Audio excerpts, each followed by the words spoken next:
हम सब एक हैं, हम सब एक हैं, हम सब एक हैं। हर मागणी आमच्या हक्काची नाही कुणाच्या बापाची, हर मागणी आमची हक्काची नाही कुणाच्या बापाची। अर्धवेळ श्री परिचारिका महिलांचा पगारवाढ झालाच पाहिजे। वारंवार आंदोलन करून सुद्धा अजूनपर्यंत न्याय काही मिळत नाही आहे। याच्या आधी पण बऱ्याच वेळा आंदोलन केले, काय सांगा?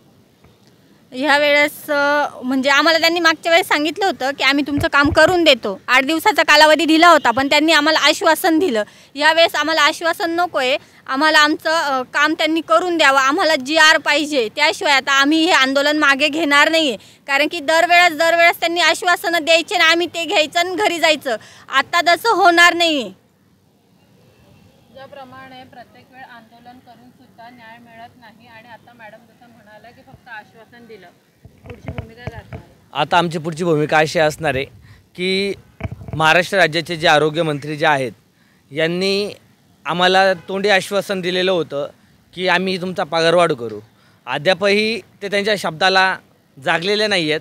मग आमची भूमिका अशी आहे, जर येणाऱ्या काळामध्ये ह्या सरकारने जर आमची दखल घेतली नाही तर सरकारला आमची दखल घ्यावी लागेल। हे 100% तितकंच खरं आहे, कारण की काही गोष्टीला अंत आहे तोपर्यंत आम्ही आई संघटनेचे पदाधिकारी, बहुजन क्रांतीचे पदाधिकारी देखील शांत आहोत। तरी आमची एवढीच मागणी आहे, सरकारने तात्काळ निर्णय घेण्यात यावा, कारण की जो आरोग्यमंत्र्यांनी जो शब्द दिलेला आहे, ज्या महाराष्ट्राच्या अर्धवेळ श्री परिचारिका ज्या 11,000 इतकी त्यांची संख्या आहे, या महिलांना आरोग्यमंत्र्यांनी शब्द दिला आणि हा शब्द जर ते फेटाळत असेल तर कदाचित हे सरकार किंवा हे शासक करते हे कुठंतरी यांचं चुकीचं धोरण आहे। आणि आत्तापर्यंत त्यांनी आम्हाला भरपूर आश्वासनं दिले, पण आता जोपर्यंत आमचा निर्णय लागत नाही तोपर्यंत आम्ही मुंबई आझाद मैदानावरून हटत नाही। आणि याच्यामध्ये आम्हाला ज्या शासनाच्या ज्या सवलती या महिलांना दिल्या जातात, या सगळ्या सवलती देखील यांना देण्यात यावा, या मागण्या देखील आमच्या आहे।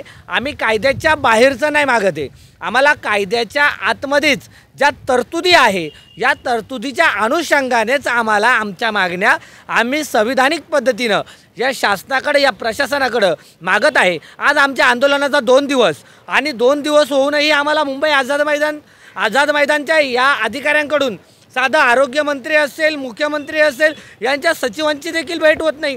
म्हणजे एवढं बिझी करून ठेवलं आहे सरकारला की आंदोलन मरतात की जगतात याचा देखील विचार नाही, हे करत नाही। म्हणजे यांना कुठंतरी संविधान धोक्यात आणायचं आहे, अशा प्रकारचं आम्हाला तरी वाटतं की संविधान बाजू कुठंतरी धोक्यात आलेली आहे। कारण की 2 दिवस होऊनही या ठिकाणी भेट होत नसेल तर हे सरकार कुठंतरी अपयशी पडलेलं आहे, हे सरकार कुठंतरी कुचकामी करत आहे, किंवा त्यांना या सरकारला आता खोटं बोलायची, रेटून बोलायची या सरकारला कदाचित सवय पडलेली आहे। या धोरणात्मकमुळे आमची फक्त राज्य शासनाला एक हात जोडून विनंती आहे, आमची जी अर्धवेळ श्री परिचारिका महिलांचा पगारवाढ व्हावा, या महिलांना गणवेश देण्यात यावं, या महिलांना शासनाच्या सगळ्या सुविधा देण्यात यावा।